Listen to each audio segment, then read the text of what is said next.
Sir কোনো চিন্তা করবেন না, কিচ্ছু হবে না।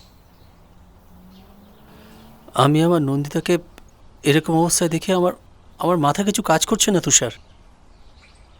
আমি জানি না যে আমার নন্দিতাকে আবার আগের অবস্থায় ফিরিয়ে আনতে পারবো কিনা। আমি আমি কিছু বুঝতে পারছি না।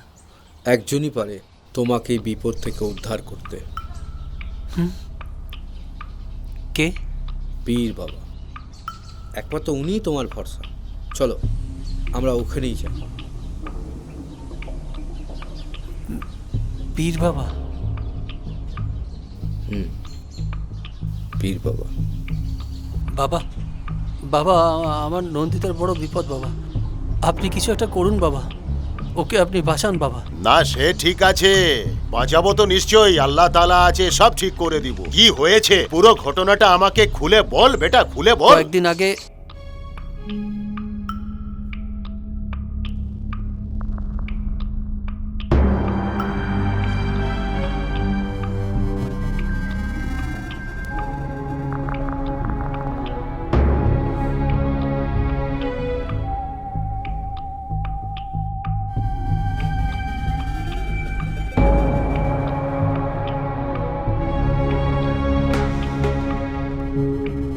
বলুন বাবা, আমি কি করে আমার নন্দিতাকে আগের মতন করে ফিরে পাবো? যত টাকা লাগে আমি দেবো, আপনি আপনি কিছু একটা করুন বাবা। কেন এই সমস্ত কথা বলছিস? অর্থ দিয়ে সবকিছু কেনা যায় না রে বেটা, অর্থ দিয়ে সবকিছু কেনা যায় না। এই যে সবকিছু সৃষ্টি করেছে আল্লাহ তাআলা, এই যে যা কিছু দেখছিস সব আল্লাহ তাআলার সৃষ্টি, বুঝলি? আমি বুঝতে পারছি তোর সমস্যাটা, তোর ভিতরের কষ্টটা আমি বুঝতে পারছি। ওই মেয়েটাকে সহজে ছাড়বে না, তবে হ্যাঁ বাঁচার একটা রাস্তা আছে, সেটা রাস্তা আমি জানি, সেটা আমি বলবো। কিন্তু মেয়েটাকে অনেক কিছু সহ্য করতে হবে, অনেক কষ্ট আছে, সব কিছু তাকে সহ্য করতে হবে। কিন্তু বাবা আমার নন্দুকে কে মারতে চায়? কেন আমার নন্দুকে মারবে বাবা? হাফিজের অতৃপ্ত আত্মা। হাফিজ? হাফিজ, ওর অশুভ আত্মাই ওই নন্দিতার শরীরের মধ্যে ঢুকে বসে আছে, ওর শরীরটাকে একদম কবজা করেছে। কিন্তু বাবা আমরা তো কারোর ক্ষতি করিনি, আমরা তো ভালো মানুষ। আরে ভালো মানুষ কারোর কোনো ক্ষতি করে না রে বেটা, ভালো লোক কারোর কোনো ক্ষতি করে না রে, ভালো লোক কারোর কোনো ক্ষতি করে না, তারা শুধু উপকার করতে চায় মানুষের। ক্ষতি করে কারা? অশুভ আত্মা, যারা দুষ্টু লোক, তারাই সমাজের ক্ষতি করে যাচ্ছে। হ্যাঁ, এই হাফিজ হচ্ছে সেই রকম একটা দুষ্টু লোক, একটা দুষ্টু আত্মা। আজ থেকে 15-16 বছর আগের কথা, হাফিজ থাকতো এই গ্রামেরই সীমান্তে। হাফিজ ছিল তন্ত্র সাধক। আসলে ও তন্ত্র সাধনা শিখেছিল ওর বাবার কাছ থেকে। ওর বাবা ছিল আরো বড় তন্ত্র সাধক, খুব ভালো মানুষ ছিল হাফিজের বাবা। এই গ্রামের কত মানুষের কত উপকার করেছে, এই গ্রামের মানুষের কত উপকার করেছে, কত মানুষের অসুখ সারিয়ে দিয়েছে, কত মানুষের কত সমস্যা ছিল, সব সমস্যা সারিয়ে দিত। খুব ভালো মানুষ ছিল, খুব ভালো মানুষ।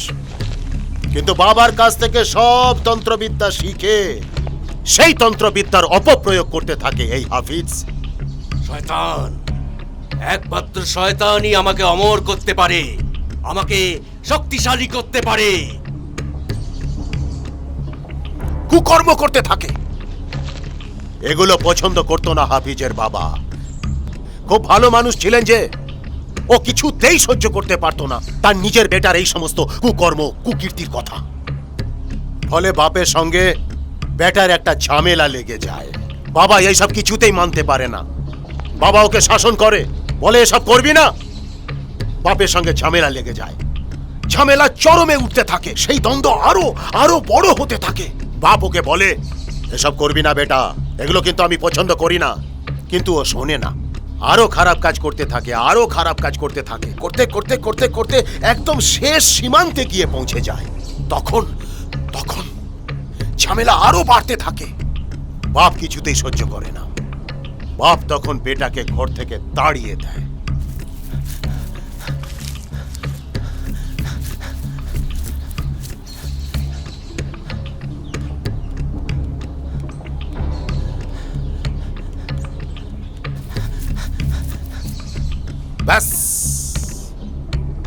সেই যে ঘর থেকে বেরোলো হাফিজ, কিছুদিন আর ওকে খুঁজে পাওয়া গেল না।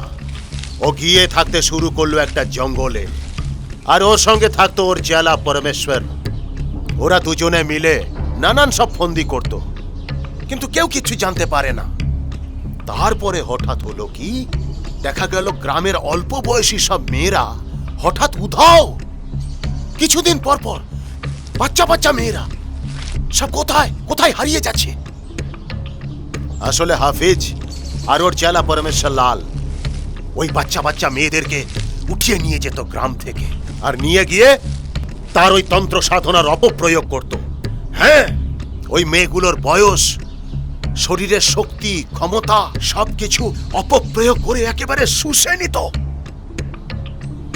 আর ওই মেয়েগুলো উফ, কি যন্ত্রণায় ছটফট করতে করতে একদম মরে যেত। আমি শয়তানের তন্ত্র সাধনা দিয়ে মানুষের আয়ু শুষে নেব, আর আমি হব সব থেকে শক্তিমান, সর্বশক্তিমান। হাফিজ হবে শক্তিমান, সর্বশক্তিমান। আমি শয়তানের পূজারী। আজ আমি শয়তানের তন্ত্র সাধনা দিয়ে আমি এই মেয়ের আয়ু কেড়ে নেব।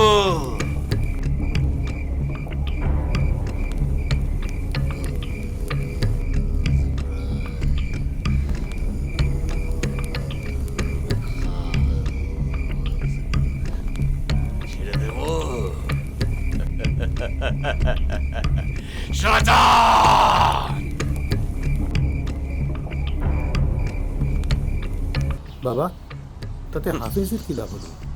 ওই মূর্খ হাফিজ মনে করত যে এইসব কুকর্ম করে ওর শরীরের শক্তি, যৌবন, ওর বয়সটাকে বুঝি ধরে রাখবে, ও অমর হয়ে থাকবে চিরকাল। কিন্তু ওই মূর্খ জানে না যে গাছের পাতা নড়ে না, একটা গাছের পাতা নড়ে না আল্লাহর নির্দেশ ছাড়া। বিসমিল্লাহির রহমানির রহিম। কিন্তু বাবা, এটার সাথে আমার নন্দুর কি সম্পর্ক বাবা? সম্পর্ক আছে বেটা, সম্পর্ক আছে।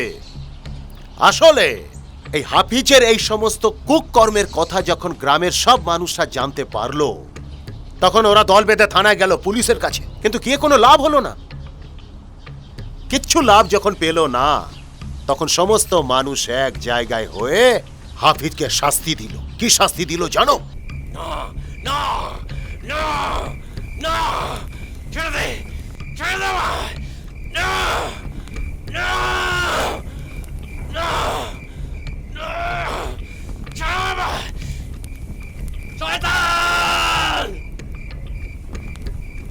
ছাড়বো না, ছাড়বো না তোদের, কাউকে ছাড়বো না। শয়তান!